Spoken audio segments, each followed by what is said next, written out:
finally the 2008 World Champions of Baseball. Yo, good morning, everyone.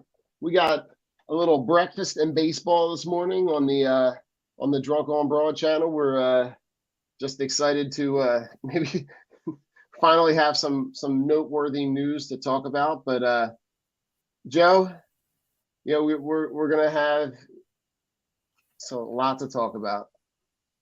Yeah, absolutely. Yes, we are. A lot has happened in a day, in a couple of days. It really has. But listen, you can see the sponsors along the bottom. Check them out in the link tree on the Drunk on Broad bio, and we'll cover those at the end. But I mean, Joe, about 10:30, that news drops yesterday. Talk to me what were your initial feelings on something that we kind of thought was inevitable? Yeah, I mean, I work for FedEx, so I was listening to the radio in my truck, and I'm like, wow, this really happened. I pulled over. I safely pulled over, put my vehicle in park, and, I made sure I had the sports radio station on just to make sure it was legit. I was getting texts, I was getting calls, and then I was calling and texting people. It was getting to that point where it was like, we're into June. Is it gonna happen? Is it not gonna happen? And then the news breaks, and I think it's a breath of fresh air because that you can just sense and feel and see the way the players were with the way it was with the feel. He didn't have that connection with the guys. And I just, baseball is really all about analytics now, but you have to know and sense and feel the pulse of your team. You have to, if you don't have your players back and you're not connected with your players and have that camaraderie, they're not going to play for you. They're just going to go through the motions. I think, they just never responded to Girardi. Always seemed like he was kind of just searching for something and waiting for something to work. When I think, you and I were just kind of chatting, before the show about like the fact that like Girardi seems like now inevitably was more a product of that environment in New York where the lineup could have written itself. Bringing in Rivera at the end of the game was never a question. Right. And you think about what they had to do on that day-to-day basis, there was really not a whole lot to do. Where here, you had to put guys in slots, allocate days off, know when to bring a guy in a closer role. Like there were so many decisions that were the baseball decisions that were made that just made no sense. And it's strange coming from a guy who in his playing career was a really heady, smart guy. When he played, when he was catching for the Yankees, he was the guy that was kind of like, he was the director, right? He was the quarterback on the field. And it just is so strange to me that a guy can, because he wasn't like a lights out player, but he was smart and he made good decisions in guiding those teams on the field. But as a manager, none of that stuff ever translated. Yeah. He, like you said, he had it made with an all-star Hall of Fame caliber lineup in New York. And, years later when he took the job here, and, it's plug and play. It's trying to get guys in the right slots. And he was just so far toward the analytical side of things. I He was lost. He, Right. you know, he couldn't adjust. He definitely couldn't in-game adjust. He would sometimes probably have a preconceived plan before the game even was played or being played. It's, this guy's got to go in this inning. This guy's got to go in that inning. This guy's got to go in that inning. Not, oh, this guy pitched 2 days in a row, or this guy can't pitch 3 days in a row. It's you're costing your team. He's cost his team at least a handful of games with his mismanagement of the bullpen and his management of the lineup. I mean, Joe, look at that one stretch where it was a couple games ago, and don't quote me on the game, but like where they gave Anthony Dominguez the days off, and then they said they were waiting for him to bring him in, and because they didn't want him to face a lefty in that spot. But then the next game, they take somebody out and they put him in that same spot to face a lefty. Like, yeah. So the day before, the reason that you gave for him not being in the game was the exact same scenario that you brought him in the next game. Like those things just, and I think he got to a point where the conversation between himself and the players, that gap just started to get bigger and bigger. It almost feels as though they were ignoring him. And, the idea that there were some rumblings that they were waiting for that San Francisco series to end because they wanted Kepler out of the city before they made the move to, in some way, save face, because Kepler was a guy that I don't think the managing style would have ever worked here. It seems to work really well in San Francisco. But I think the fact that it appears as though they're waiting to save face because they don't want to look bad, because they made a decision to move on from a guy who's gone on and been uberly successful. It just screams to me that this franchise feels a lot like the Flyers. Like they just seem lost at the top. There's no direction. They're both without a coach. The Flyers are searching for a coach. The Phillies have an interim coach. I don't know. It's just it's frustrating, and it's like you just don't know which direction they're going in. You make the comparison with the Phillies and the Flyers. It's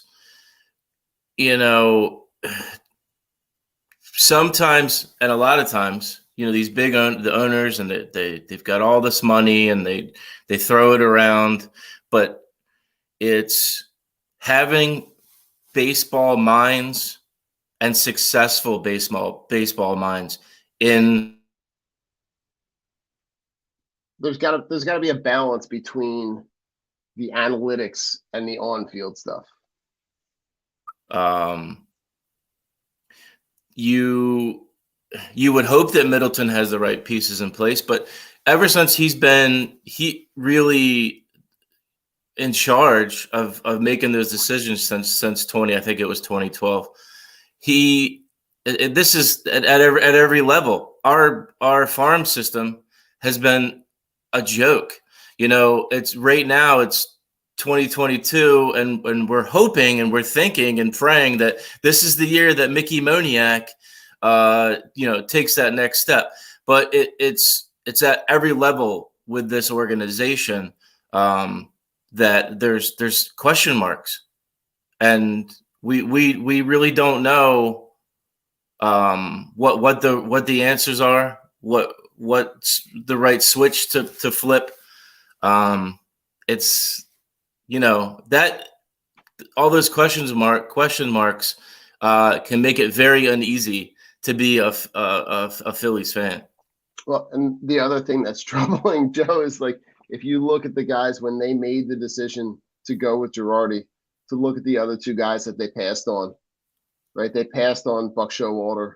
They passed on, oh God, the guy's escaping my Who's the other guy that they were? Oh, and Dusty Baker. Yeah. Right. They passed on those two guys, and those two guys have gone on to have a ton of success in other cities. I just now, and I guess we can start like if you're in charge, Joe, I'm putting you in charge of the leadership group to find a new coach. What are the things that you look? What direction are you going for? You going old, seasoned? You going young, up and coming? What are your thoughts? I mean, I think you have to cast a wide net. I think you have to interview both, you know, the older seasoned and the younger, more analytical. You need a guy that has been in a winning culture. He may have not won a World Series or gotten deep into a playoff run, but somebody who's been connected to an organization or with a coaching tree that has won and has been in that kind of environment. You know, it's, you know, this is some of these young analytical guys are like, he's taken, you know, the majors by storm, but you've got it. You got to walk that line. You have to be analytical, but you have to have a heart and a head and a pulse for your players, a gut feeling. You've got to be able to incorporate both. You have to be able to incorporate both. It's got to be a balance, right? Yes. It's got to be a balance between using the analytics as a tool and not having that make every decision possible, which is where I think they are right now, right? I think like the fact that they look at Schwarber as a leadoff guy, not because he's a good leadoff guy, but because they know if they put him in the leadoff spot, they're going to get an extra at bat. Right. And they're banking on the power when the power's not there, right? And he's struggling, and it's either strikeout or like you saw last night, right? It's either strikeout or he hits 2 home runs. It's there's no in between, and there are too many nights in this lineup where too many guys are off, right? And all of those off nights all line up on the same night, or you get one guy that produces and the 5 other guys are not. I mean, Real Muto looks like a guy that's lost this year. I don't know. Like I'm like I want to say like look at a team that develops talent like look at an organization like the A's. Right? They develop young talent really well. Do I look in that direction? Do I look at like an organization like Tampa Bay? Right now, Tampa Bay is good at cherry picking really young guys and essentially being a farm system for the rest of Major League Baseball, along with the A's. But like, I want to say like part of me wants to go in that direction where I look at, give me a guy who can find the balance between those two things. But part of me also thinks like with this lineup, I'm looking at a lot of veterans. Right? When I look at Real Muto and Harper and Schwarber and Castellanos, like, do they just need a guy like Dusty Baker, like Buck Showalter, like that guy who has just been like that baseball lifer, where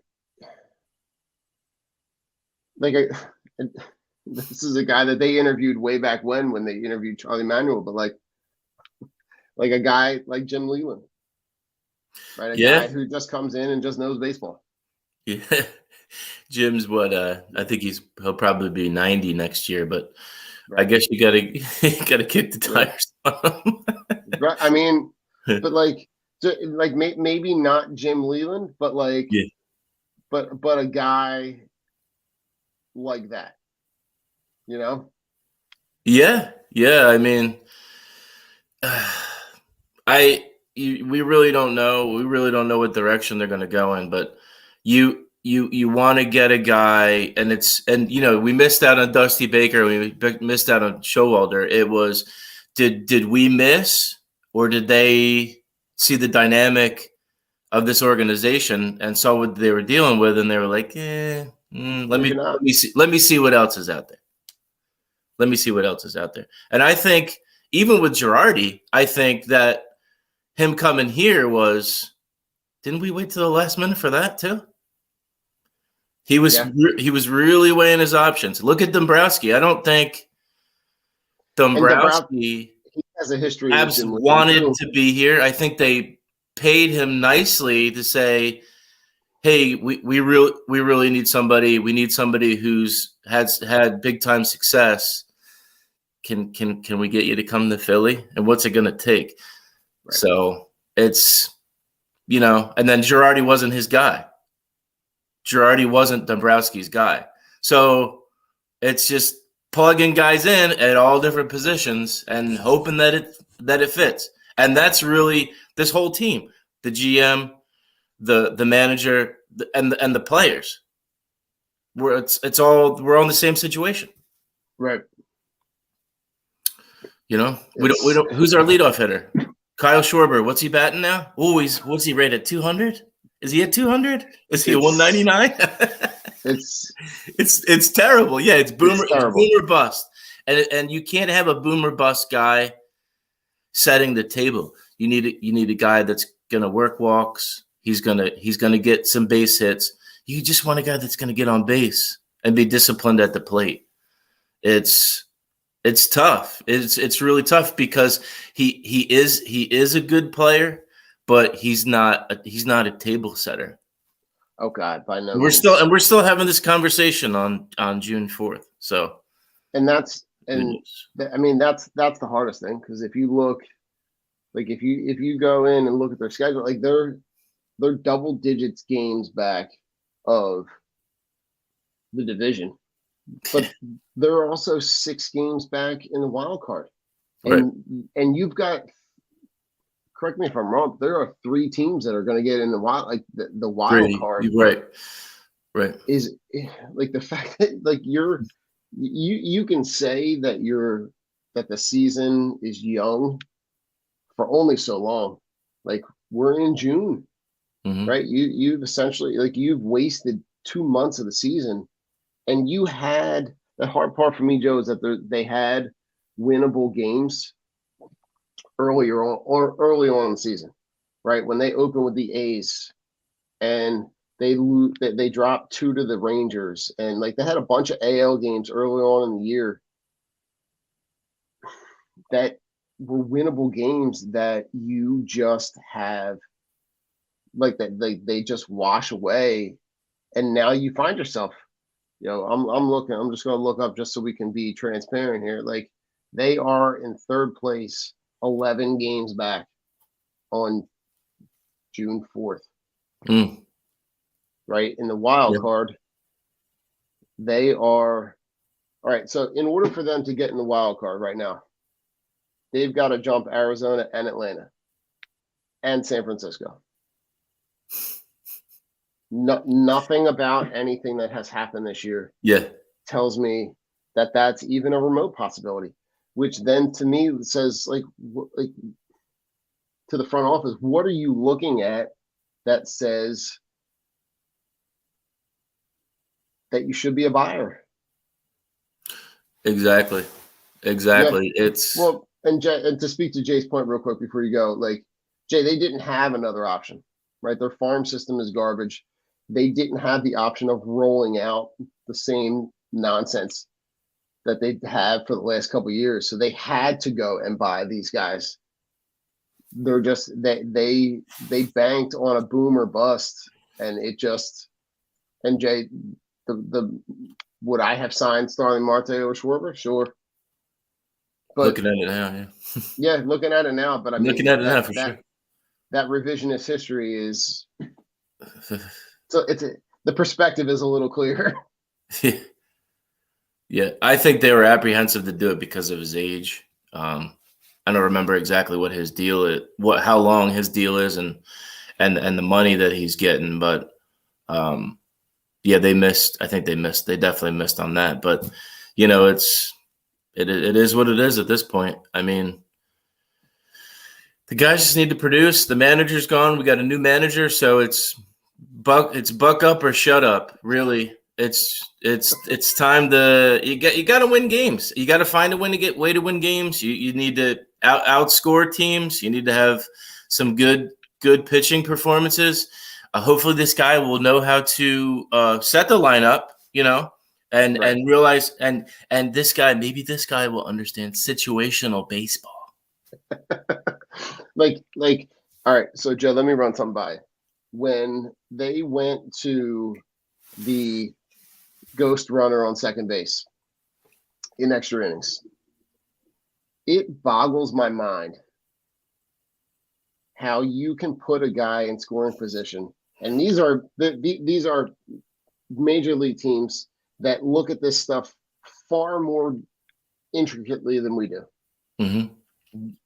Why on earth do you not see more of like having the guy that leads off bunt, move the guy over to third base, and now you've got a guy at third with one out. Like you immediately put that guy one base away from winning the game. Mm-hmm. And I can't for the life of me figure out why. And I know it's the analytics. Yeah. I know they just want to have guys mash, but like, I mean, Joe, you and I have seen and played and watched enough baseball. Can you talk me out of that padded room? I don't get it. I don't understand it either. I mean, it's really just comes down to wins and losses and not how you score the runs. I look at the Gene Segura injury as a prime example. How long has Gene Segura been in the major leagues? Don't you learn that when you're like 8, 9, 10 years old? This is how you hold the bat, Johnny. This is how you hold the bat. Don't put your fingers here. You're going to get hit by the ball. It's like, are you kidding me? This guy's a professional athlete. He's been playing for years. If he holds the bat correctly, that does not happen. It never happens, right? And then he's not out 10 to 12 weeks because they just don't do it anymore. Yeah. They've taken it out of the game. You have to do everything and anything to go win the game. It's not only home runs. It's just not. Joe, to quote the famous coach, Dennis Reed, right? Dennis Green. You play to win the game, right? Like it just, I don't get it's the time where you just put down all the books. Yeah. You pack them all up. You right. Close the binders. You put it all aside. And you sit and you watch the game and you go, all right, I've been in this situation at every level of my career. What do I have to do? I got to get the guy in scoring position. Okay. Yeah. Like I mean, no, we're gonna swing away. Yeah. It's mind-boggling. It's the overthinking process. And I think the coach I don't think it was Dennis Green. I think it was Herman Edwards. Oh God. Right? When he was a coach for. Oh God, did I mess that up? Was he the Chiefs or the Jets? He was with the Jets. What's the Dennis Green quote I'm thinking of? Dennis Green was something about letting him off the hook. Let him off the hook. That might have to be on a list. The quotable coach anecdotes from press conferences. Oh my God. Well, speaking of a guy, like we were talking earlier a little bit about guys like the trade deadline. There's a guy in Baltimore that I've had my eye on who just seems to be a guy who would fit perfectly. And it's in a position where we don't have and haven't had any consistency probably since Victorino. I know where you're going. Talk to me. Cedric Mullins. That's it, brother. Yeah. That guy seems to me like he would just you could pencil him in for years. Yeah. For center field for years to come. Yeah. And you might be able to get him for not a whole lot. Yeah. I mean, why not? Why not at this point? But I see that, but then it's like, and I love the guy, and I would love him here, but then do you run into the situation where you have a log jam in the outfield? Because I guess you would make that move for the future, because Bryce, the X factor in all of this is Bryce Harper, because is he going to be able to? What are you going to get from him the rest of the year? Is he just going to be the DH? Is he miraculously going to be better and he's going to go to the outfield? I can't see that happening. And, based on where they're at that point and his health, do they shut him down? Because if he has to have surgery, that's going to be a long recovery. Yeah, no, I think the injury that he has, that it does seem to respond to the platelet injections to stimulate the healing in that area. But I think for me, you are going to get to a point where if this gap balloons, right? If you get to a point where you're 15 games back, and then you start to say, all right, well, is it really worth him just going out there and being the DH every day? I think you do get to a point. It wouldn't surprise me if we're sitting here in July, end of July, where we get that news that drops that just says they're going to put him on the shelf. They're going to get him whatever he's got to do. So I think that the breaking point is going to be whatever the recovery time is in relationship to spring training next year. Absolutely. So absolutely. I think they might. It would surprise me if they weren't doing their homework to know that, okay, if he has to get this elbow surgery, that elbow surgery recovery time is, 6 months, 9 months, whatever that is, and then backdate it. It wouldn't surprise me or they just do the platelet injections and just let him rest so that he's not now apparently that the swing, and I don't know how this works, and I teach science and I can't figure it out for the life of me, but I don't know how the swing, as violent as it is, doesn't put stress on that area, but throwing does. And I know they're two completely different motions, but it's the same part of your body. Yeah. So, but I do think we get to a point where I think it does put strain in that area, but I think it's minimal, we don't know. Where are we getting our information from? We're getting it from the Phillies. Yeah, right? Which is scary. That's scary in itself. You got to take that with a grain of salt too, right? Exactly. That's oh God. Well, makes your head spin. Listen, if there's any consolation prize to any of this conversation, the fact that for the next, I shouldn't say the next, for this weekend, that we are able to see probably two of the most impressive guys in baseball for the next, for this weekend's games. Talk to me about what you see in terms of being able to watch Trout and Ohtani. It's a shame that Ohtani's not going to pitch in this series. Oh, I know. And, I almost went. We almost went yesterday was my birthday, so we almost went to yesterday's game. And cheers. Thanks. And we're outside watching it on the patio, and they're like, "Well, we could be at this game, Dad." Thanks a lot.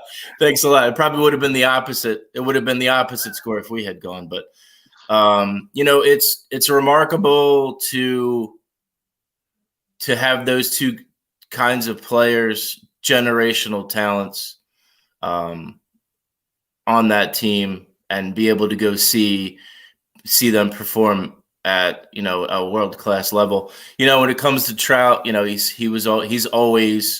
always be a fan favorite. He'll always be Philly through and through. But I always wondered on him playing for his hometown. You know, he's so beloved. He's at all the Eagles home games, but I don't know how he's built. I don't know how he's wired. I don't know how he would be if he, you know, the city's golden child were to be here, or the, you know, the Philly area's golden child. How would he be able to deal with the day-to-day scrutiny of being a Philadelphia athlete? And then you go with Ohtani. Ohtani is, I mean, you can't really put him into words. You know, the guy can throw 100 miles an hour, but then he could hit 2 or 3 home runs in a game. It's incredible. It's just, he's everything that, I guess this is the equivalent of what you would have said would have been watching Babe Ruth. Babe Ruth, mm-hmm. Right? And not only is he playing those positions, but like excelling, right? He's beyond a 5-tool player because of what he can do on the mound, right? And the fact that he's able to either play the field, DH, pitch, come out of pitching, go into the field, like the flexibility of that and the way that he's able to produce has been incredible. And Trout, I think it's probably it would be cool to have him here. Sure. And I think when Harper, remember when like right around that Harper signing, when he was like, it was right before Trout signed that big crazy contract, deal. Yeah. That like you can't fault him for signing, but like what that week or so gap in between when those comments were made and when Trout signed the extension was like the thought of having him here in center field for the next rest of his career was like the dream scenario. It's probably better that he remains like guy who sits on the sidelines for Eagles games, is a huge Philly guy but doesn't play in Philly, because I think whenever those guys play in Philly, the second that the production value starts to go down, it taints that feeling towards that player. Yeah. But being able, the crime in all this is that, you know, he doesn't have the two of them don't have the spotlight that they were able to for the whole world to see, because they're on the West Coast. Right. And no one ever watches them play. Like the Angels should be on Sunday Night Baseball, Tuesday night, whatever, ESPN, whoever's putting the games on, right? Those Fox games, like the Angels should be on. Those guys should be in the limelight, and I don't, for the life of me, understand why. Well, it's, you know, baseball is popularity, politics. The markets.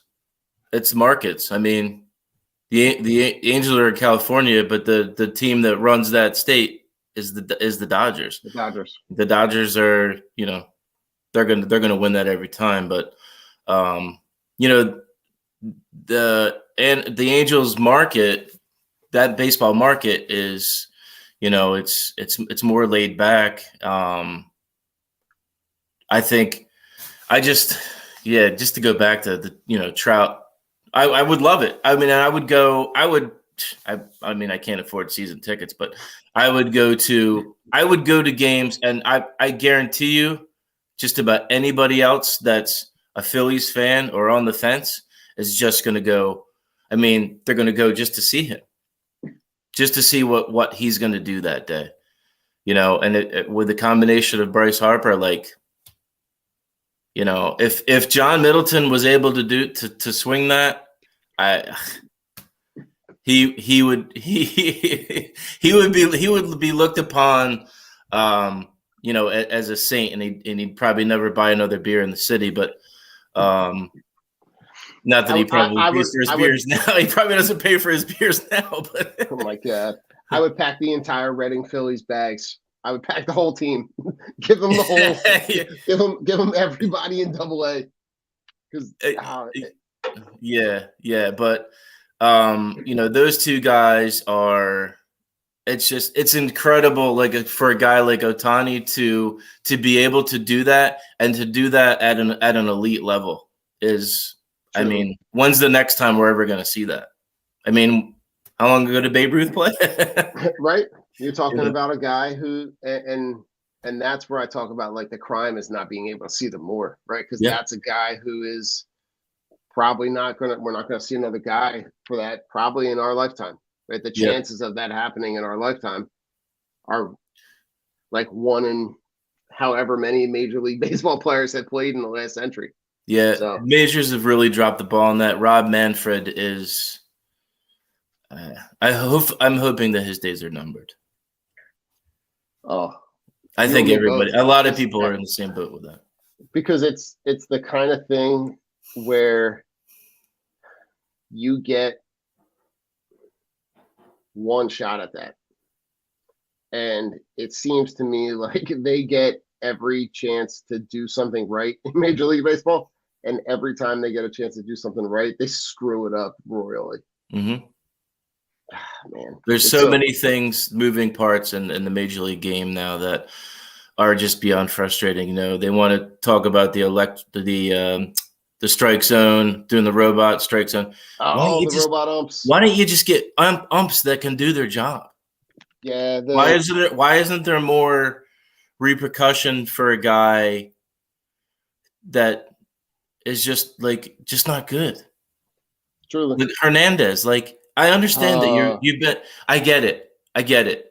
You've been in the league for a million years and you've been doing it forever. But if you're not doing your job anymore, I'm sorry, but you got to go because you're costing teams wins. And then guys start throwing into the balls that aren't strikes. It's just they're not strikes. Rhys Hoskins struck out on a ball yesterday that was probably. I don't know if you saw that play. I'm like. I know you guys are up 10-0, but that third strike call was horrendous. John, here's what it reminded me of. Right when we played Little League, or like you played American Legion, right? And it's the field that you're playing on doesn't have lights, and the sun's starting to go down, and as the sun goes down, the strike zone just gets bigger and bigger and bigger. Right, because the ump is trying to get the game over with. So he's like, basically, as you're walking up, he's like, yeah, my man, swing it. If it's close, you might want to swing because I'm trying to get out of here kind of thing. Like it felt like that. Yeah. Where I was like, I'm watching it and I'm like, what are we really talking about? Because this to me is not there's no consistency. And I know that comes with human error. Right. That comes with having a human do it. Right. It's everybody's interpretation of what it is. But I think there is some humility if that umpire can have some humility and just be like, if there's a replay that says all right, no, that's a ball, without getting butt hurt by saying oh, that's my call, right? That mentality of you're going to need some young guys that are going to be flexible in that spot where they can say, okay, again, it's a balance between using the analytics and using your brain. But I think a lot of this comes with the idea that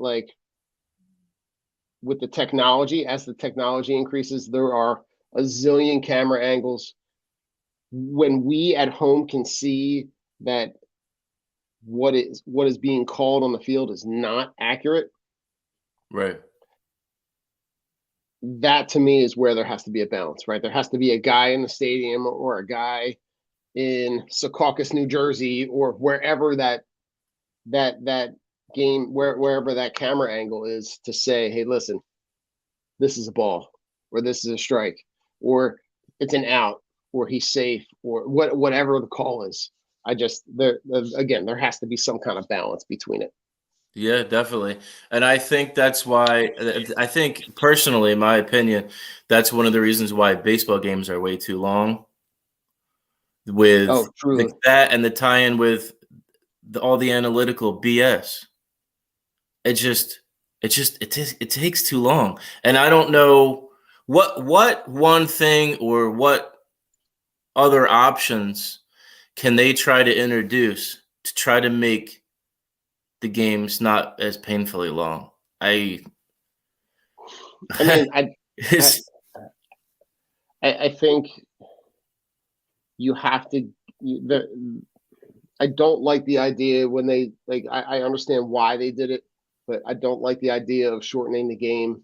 I think shortening the season is something I would certainly consider okay. because the the fact that you have a playoff where you spend all season playing series to determine playoff slots, and then you have a one game playoff. That to me makes no sense. So like I Yeah. would rather shorten the season, make everything 5 games. Like you can have the first round be a 5 game Right. series. You can have, and then everything else is a 7 game series. But Okay. the fact that you have that one game playoff, it spits in the face of the entire season. Why did Yeah. I just play True. 162 games and then I lose one game And then and I'm I'm out. done? Yeah. Yeah. So I don't know. Like the way to shorten the game time, you have to get things have to tighten up and be more efficient in the game. Whether that's the pitch Pitch clock clock. or Yeah. I think the like. I know that they're experimenting with some stuff in the minor leagues, but like I don't know. It just so. You don't there. want to. You think that should stay? What do you think? Like 140 game season? 150? I mean, listen, Joe. If you can't figure out who the best team is after 140 games, like like I think, and it'll never happen because the owners will never take a bath on the gate money that they get from all 162 hmm games. Yeah. But to me, the if you look at the NFL, right, and they're even expanding their games, right? They've gone from 16 to 17 games, right? But every game means something. In baseball, you have whole stretches of the season where games feel meaningless, right? They're just games. They're just games to have games where I think if you shorten the season and you play 120, 140 games, right? You lop off 20 games, right? You can still get that revenue sharing money by saying, okay, well, all of the gate money from the first round of the playoffs is going to be distributed throughout Major League Baseball so that you're still getting gate money. You're not, Right. the owners aren't taking a bath and they're not losing that money that they would have gotten in that 162 game season. But you also have that opportunity to be able to say those regular season games have value. Right. And you have a better product on the field, and you have healthier players. Correct. But hey, who are we? Joe, with that, let's roll into final thoughts. What do you got going on? Final thoughts. Let's see what our new manager can inspire into this team. Let's see if we can get back on the winning. Maybe we can go on a run, like a winning streak. Maybe more than 2 games would be nice. Let's see how he. Streaking. Yeah, let's see how he handles the lineup. Let's don't overanalyze it. Don't overanalyze it. It'll be interesting to see the report on Maton. I mean, he's only played a couple games, but he's done very well, and he's really slid into that spot very well. Let's see. Hopefully, it's nothing crazy with him being out. Hopefully, it's not too long. Yeah, I mean, it's a breath of fresh air that Joe's gone, and I hope that the players can run with it because it's on the players now. There's really no other excuses. There's really no other excuses. Just go play ball. Go win some games. Go play to your potential. I love Go play to your potential. Seriously. Listen, I agree. Listen, for final thoughts, I'm going to share something that's, kind of close with a friend of ours. Our buddy Jason has put out some new news about a new show he's going to be debuting on DSM that's going to center around mental health.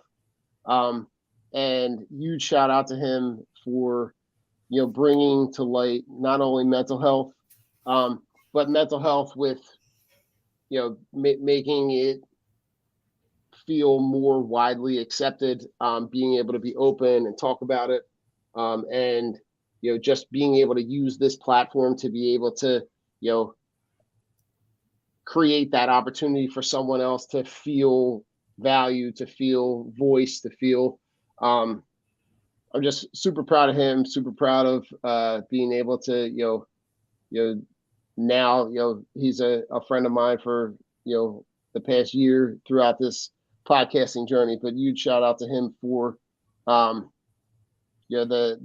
Hate to Feel podcast is going to be one that he is going to highlight and pilot for bringing to light the ideas of the importance of mental health. So, check in on your people, go check in with